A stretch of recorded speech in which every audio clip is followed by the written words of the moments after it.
नमस्कार दोस्तों, स्वागत है आपका आपके प्यारे YouTube channel S Pandey UP पर। आप पढ़ रहे हैं कक्षा 10 की गणित और राजीव प्रकाशन पुस्तक है और चैप्टर चल रहा है 6 और चैप्टर का नाम है त्रिभुज। ठीक है, आज इसमें हम एक महत्वपूर्ण प्रमेय पढ़ने जा रहे हैं। इस बुक में पहला प्रमेय जो है यही शुरुआत होता है जिसको कहते हैं थेल्स का प्रमेय। ठीक है, जब त्रिभुज चैप्टर शुरू होगा तभी पहला प्रमेय शुरुआत होता है। प्रमेय क्या होता है? एक नियम होता है जिसको फॉलो करते हुए हम सवाल को लगाते हैं। इससे पहले वाले चैप्टरों में आप लोग फार्मूला पढ़ते आए हैं, सूत्र पढ़ते आए हैं। यहाँ पर आप प्रमेय पढ़ेंगे, एक सिद्धांत पढ़ेंगे, एक कॉन्सेप्ट पढ़ेंगे, उसके आधार पे आप सवाल को हल करेंगे। अगर आप चैनल पर नए हैं तो चैनल को लाइक और सब्सक्राइब जरूर कर दें जो है। ठीक है, आइए शुरुआत करते हैं। थेल्स के प्रमेय में क्या दिया हुआ है आइए ध्यान समझिएगा। बहुत सरल तरीके से बताऊंगा आपको। क्या दिया है? समांतर।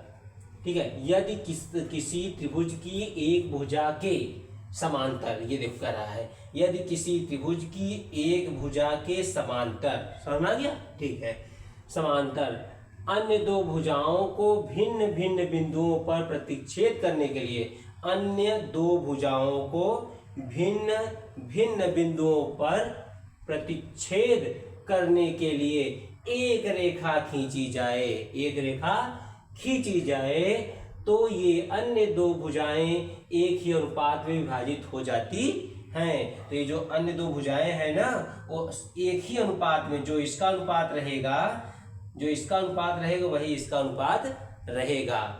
ठीक है, यही हमें सिद्ध करना है। ये नियम दे दिया, अब इसको सिद्ध करना है। फिर सुन लीजिए, यदि किसी त्रिभुज की एक भुजा के समांतर कोई रेखा खींची जाए तो वह दो अन्य भुजाओं को दो अलग अलग बिंदुओं पर प्रतिच्छेदित करे तो इनका अनुपात समान रहता है।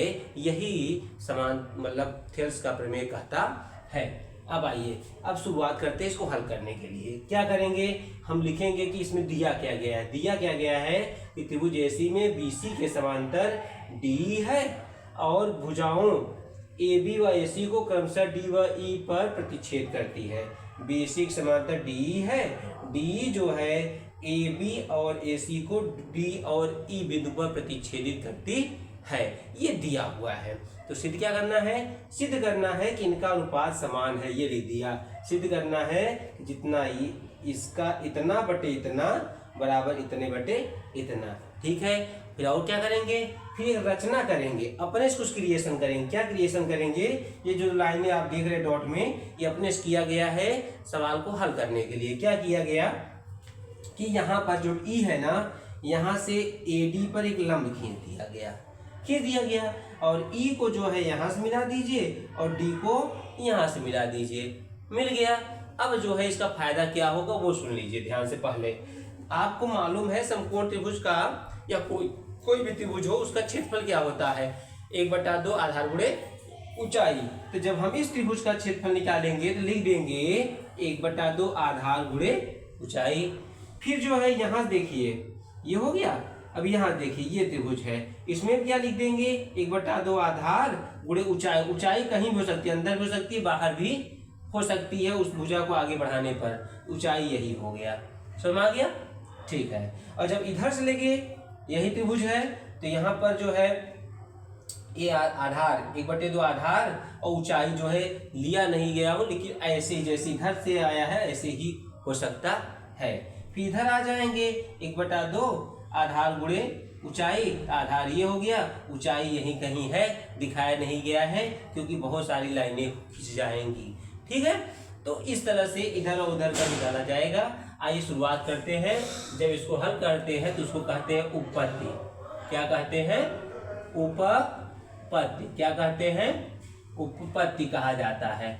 उपपत्ति शुरुआत करेंगे तो लिखेंगे त्रिभुज ABC का क्षेत्रफल। ध्यान देखिएगा, त्रिभुज ABC का क्षेत्रफल। तो मैं लिख रहा हूं 1/2 आधार गुणे ऊंचाई। क्या लिखेंगे?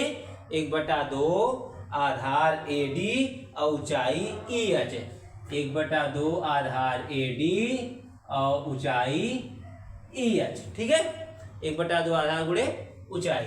अब दूसरे पे आ जाइए, इधर पे त्रिभुज है, इस त्रिभुज पे आ जाइए। देखो क्यों ऐसा कर रहे हैं कि इसको और इसको ही क्यों ले रहे हैं? क्योंकि मैं चाहता हूं कि एक त्रिभुज में ये वाली भुजा आ जाए, एक त्रिभुज में ये वाली भुजा आ जाए।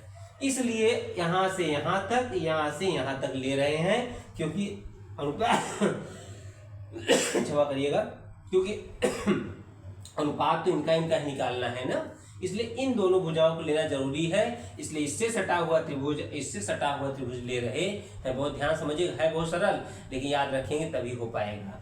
तो ये हो गया, तो त्रिभुज एबीसी का क्षेत्रफल हो गया। एबीसी क्यों नाम, इसको नाम देते हैं एडीई। ये त्रुटि हो गई है, क्या नाम है उसका, एडीई, इस तरह से।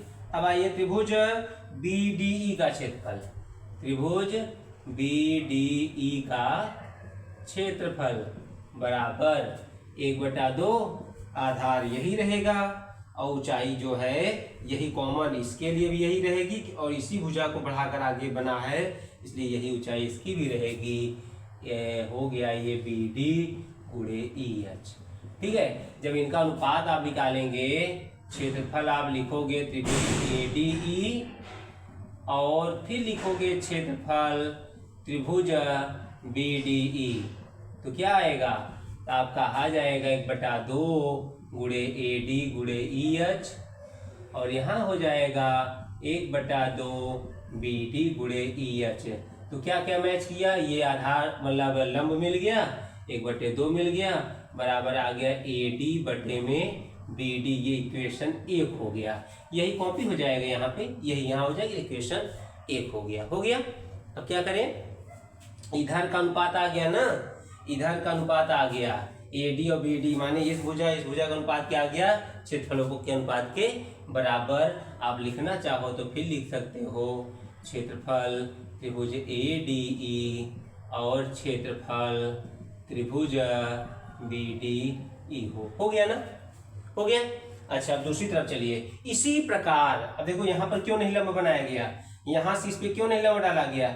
हम इसी तरह कर सकते हैं, इसका और उसका क्षेत्रफल का अनुपात जो था इन भुजाओं के अनुपात के बराबर आया है। इसी प्रकार न पूरा हल करते हुए, इसी का उदाहरण देते हुए, इसी प्रकार जब आप लोगे क्षेत्रफल, यहाँ पे क्षेत्रफल किसका किसका लोगे, एडीई का, ये भी कहा जाएगा यही त्रिभुज एडीई, और बटे में क्षेत्रफल इधर का नाम क्या है, सीडीई, सीडीई क्या आ जाएगा, क्या जाएगा, एई बटे सीई, एई बटे सी, हो गया।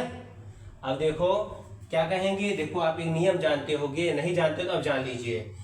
दो समांतर रेखाएं हो, ठीक है, दो समांतर रेखाएं हो, इसमें से किसी एक को आधार मान करके कहीं भी त्रिभुज बना दीजिए, वो बराबर रहेगी। जैसे इसको आधार मान लीजिए यहाँ से, तो इससे चाहे यहाँ मिला दो, चाहे इससे यहाँ मिला दो, चाहे इससे यहाँ मिला दो, जो त्रिभुज बने हैं ना, सभी त्रिभुजों के क्षेत्रफल समान हो, बस आधार समान होना चाहिए और सामने समांतर रेखा होना चाहिए। तो वैसे ही यहाँ देखो, ये समांतर रेखाएं हैं आमने सामने, इसको आधार मान के चाहे यहाँ ले जाओ चाहे यहाँ ले जाओ, ये जो है आपस में समान रहेंगे। तो लिखना पड़ेगा, ध्यान रखना इन सब बातों का।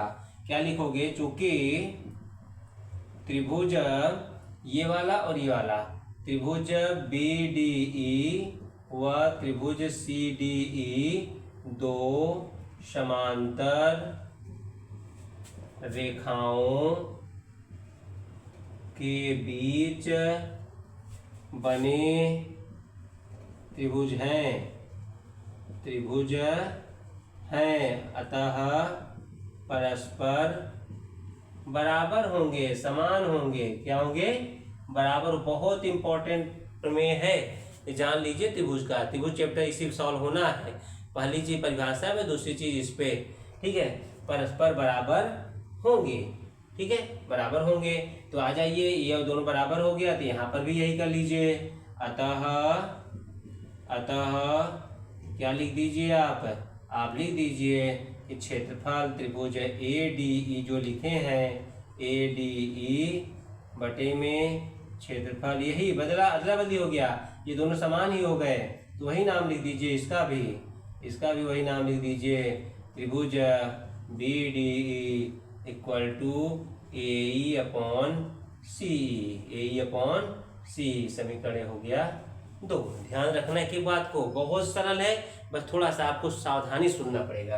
अब समीकरण 1 और 2 से जब ये दोनों चीज बराबर होगी, जो ये है वही ये भी हो गया, क्योंकि सिर्फ नीचे वाले फर्क था और नियम से समांतर रेखा पर बने होने की वजह से बता दिया बराबर है, तो ये तो बराबर था ही, ये भी वही हो गया।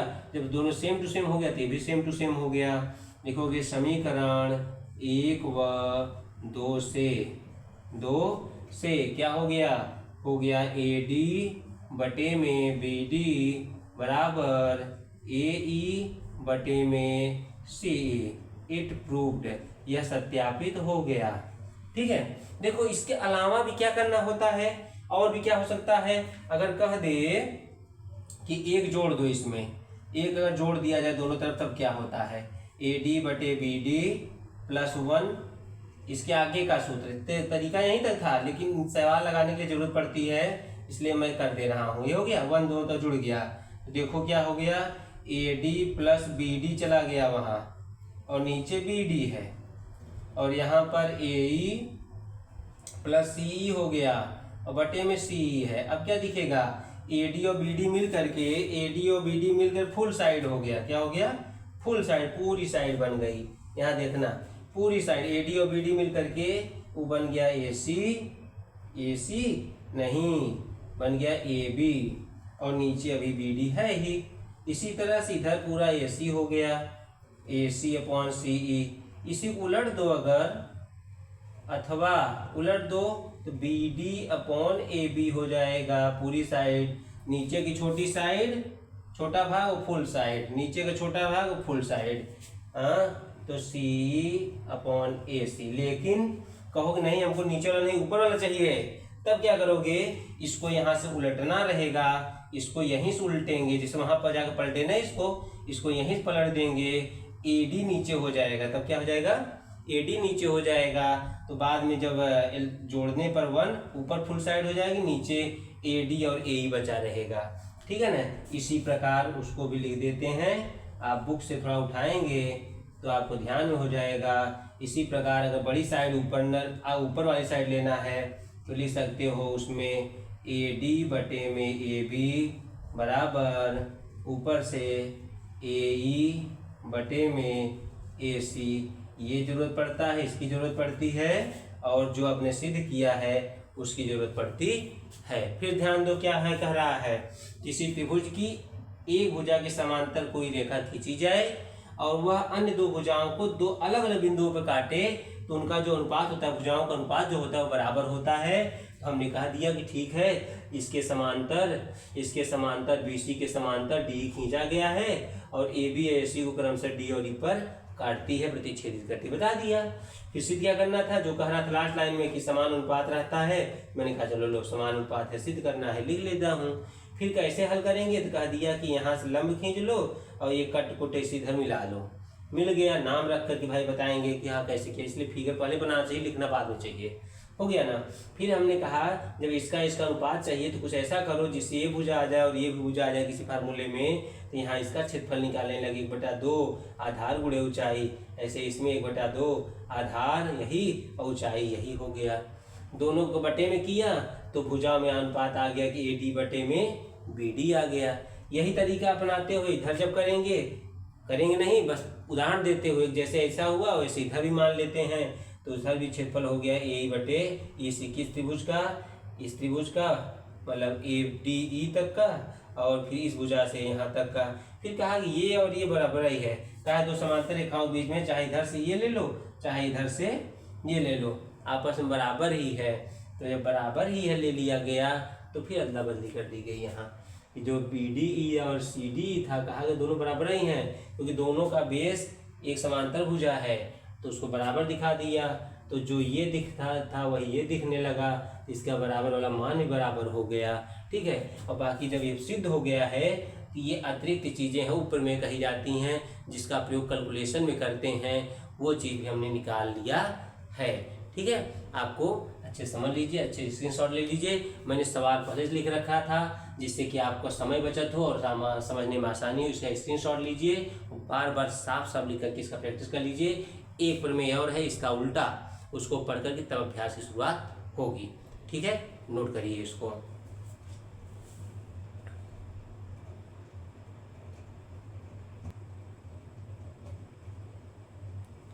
अब दूसरा प्रमेय यहाँ दिया हुआ है जिसका नाम है आधारभूत समानुपातिक प्रमेय का विलोम। ये कौन सा प्रमेय था जिसका विलोम पढ़ रहे हैं? समानुपातिक, समानुपातिक माने वही थेल्स का प्रमेय, थेल्स प्रमेय, जिसमें कहा गया था कि किसी एक भुजा की समांतर रेखा खींचो तो अगल बगल भुजाओं पर जब दो बिंदु काटेगा तो समानुपात में विभाजित करेगा। उसी उल्टा क्या कह रहा है? इसमें कह रहा है कि अगर किसी भुजा के समांतर कोई रेखा खींची गई है, कोई रेखा खींची गई है और समानुपात में विभाजित करता है तो रेखा समांतर कर, अगर समानुपात में रेखा कोष कोई बिंदु समानुपात में विभाजित करती है तो उनको मिलाने पर जो रेखा हुई वह तीसरी भुजा के समांतर होगी। उल्टा उसमें कहता है समांतर खींचने पर भुजाओं का अनुपात समान रहेगा, इसमें कह रहा है भुजाओं का अनुपात समान रहेगा तो रेखा समांतर होगी। या ये पढ़ लेते हैं, यदि एक रेखा किसी त्रिभुज की दो भुजाओं को एक ही अनुपात में विभाजित करे, एक रेखा किसी त्रिभुज की दो भुजाओं को एक ही अनुपात में विभाजित करें तो वह तीसरी भुजा के समांतर होती है। देखो प्रमेय में सिर्फ शब्द रहते हैं, शब्दों से वाक्य बना रहता है, अक्षर का मतलब अंग्रेजी के अक्षरों द्वारा किसी त्रिभुज का निरूपण नहीं किया गया होता है। यहाँ जब जो दिया है रहता यही चीज है कि उसमें क्या करते हैं, जब फिगर बना लेते हैं तो उसको उसी के फिगर के रूप में जो है इसी कथन को दर्शाते हैं। ऐसे त्रिभुज एबीसी में रेखा यल है, त्रिभुज एबीसी में रेखा यल है जो कि AB और AC दो भुजाओं को D और E पर ना क्या करती है, इस प्रकार काटती है कि इनका अनुपात समान हो जाता है। यही यहाँ भी कह रहा है, यहाँ हमने चिन्ह और प्रतीकों द्वारा उसको दर्शा दिया है। वो करती है तो क्या होता है, करती है तो तीसरी भुजा की समांतर रेखा होती है। ये दिया बाकी दिया है और लास्ट वाली लाइन जो है वो सिद्ध करना होता है। ठीक है, अब आइए इसकी उत्पत्ति करते हैं, रचना नहीं होगा। आइए कैसे करेंगे, दिया गया है इसमें क्या, उस पे आ जाइए। जो दिया गया मान है लिखोगे उत्पत्ति, लिख देते हैं। क्या दिया गया है कि AD बटे में DB बराबर AE और बटे में हो गया EC, हो गया, ये दिया गया है। ठीक है, माना ठीक है AC पर अन्य बिंदु E डैश इस प्रकार है कि किस प्रकार है E डैश कि DE डैश जो है DE डैश वह समांतर है BC के। मतलब इसका मतलब हुआ कि मैं L को नहीं मानता, ये समांतर है। मैं क्या मान रहा हूँ, मैं मान रहा हूँ कि DE डैश E डैश एक बिंदु है, इस रेखा को मिलाने जो बन रहा है वह इसके समांतर है, ऐसा मान चल रहा हूँ। तो DE डैश जो है BC के समांतर है। जब DE डैश समांतर है तो E वाला बिंदु जो है फॉलो करेगा अनुपात को, तो अतः अब अनुपात क्या हो गया, AD बटे में DB जो है ना वह, अब यहाँ छोड़ो, यहाँ से बात करो, AE डैश बटे में E डैश C के बराबर हो जाएगा। ये तो दिया था, जब यल समांतर होता तब हम मान ही नहीं रहे कि यल समांतर है, हम तो मान रहे हैं DE डैश समांतर है, E डैश से समांतर रेखा गुजर रही है। तब यहाँ से और यहाँ का अनुपात जो है बराबर आया। ठीक है, अब समीकरण 1 व 2 की तुलना कर लो। समीकरण 1 व 2 की तुलना करने पर कर दो, लिखोगे इसमें भी AD और DB है, इसमें भी AD DB है, तो बाकी बचा क्या, ये और ये बच गया। लिख लेंगे इसको, लिख देंगे AE डैश बटे में E डैश C बराबर हो जाएगा AE बटे में EC।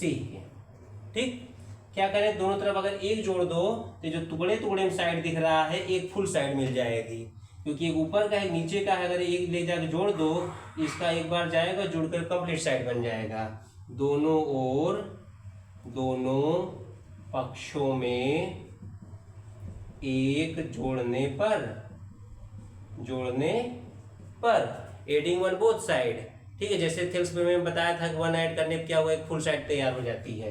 तो क्या हो जाएगा, A E dash upon E dash C में एक जुड़ गया और ए ई बटे में ए सी में एक जुड़ गया। इधर ले जाओ, A E dash plus E dash C बटे में ई डैश सी हो गया। यहाँ पर ऐसे ए ई बटे में ई सी प्लस यहाँ भी गया ना एलसीएम, एलसीएम में जब चला गया इधर से ई सी गुणा हो गया और बटे में क्या आ गया, ई सी बटे में ई सी। देखो इनको जोड़ोगे ना, ए ई डैश और ई डैश सी माने पूरा ए सी बन गया, ए सी और नीचे हो गया ई डैश सी। ऐसे यहाँ पे ए ई और ई सी मिल करके ए सी हो गया और यहाँ पे ई सी, ऊपर बराबर है, ऐसी ऐसी सेम है ना, कैंसिल हो गया। अतः ई डैश सी बचा बराबर ई सी के। ऐसा तब संभव है, अर्थात इसका मतलब क्या हुआ, सी सी के बराबर ई डैश ई, अर्थात ई डैश व ई एक ही बिंदु है, एक ही बिंदु है। अतः यहाँ पे, अतः जो डी ई डैश है, डी ई डैश व डी ई संपाती हैं, माने एक ही लाइन को दर्शाती हैं। अतः यल जो है समांतर बी सी है। इट प्रूव्ड हो गया। कैसे किया गया, ध्यान देना। क्या किया गया, किसने कह रहा था कि अगर एक रेखा जब यहाँ डी और ई काट रही है यल, तो जो है इसका अनुपात बराबर होता है। अगर हो गया बराबर तो ये इसके समांतर होगा, उसका कहना है। हमने कहा कि नहीं, ये समांतर नहीं है, ई डैश से अगर जाएगी तब समांतर है, तब इसका अनुपात इसका अनुपात बराबर है। लेकिन कहने वाला बात ये थी पहले वाला, और अभी लाने वाली बात ये थी, जब दोनों मान बराबर कर दिए तो ये इसके बराबर बताने लगा। बराबर किया, 1 जोड़ा दोनों तरफ, तो एक फुल साइड हो गई, फुल साइड एक ही साइड बन गई, सेम नाम के बन गया, बचा ई डैश और ई सी। ऐसा कब होगा, ठीक है, ऐसा कब होगा कि या तो ई डैश और ई अलग अलग साइड हो, या तो एक ही तरफ एक ही बिंदु को दर्शा रहे हों। ठीक है, तो सी सी मिल गया तो ई डैश और ई एक ही पॉइंट हो गए, एक ही बिंदु का नाम है दोनों। ठीक है, एक ही बिंदु को दर्शा रहे हैं। मानिए डी ई डैश, चाहे ई से जाए चाहे ई डैश जाए, वो एक ही संपाती हो गया, माने एक ही लाइन दूसरी लाइन पड़ती है, माने सेम लाइन दर्शाती है। अर्थात यल जो है बी सी के समांतर है। ठीक है, थोड़ा कम समझ में आएगा शुरुआत में, जैसे समय बीतेगा, बार बार पढ़ोगे, अभ्यास करोगे तो आपको आने लगेगा। शुरुआत में अगर प्रॉब्लम होती है तो बस आप कॉन्सेप्ट मान करके बस एक बार रट डालो।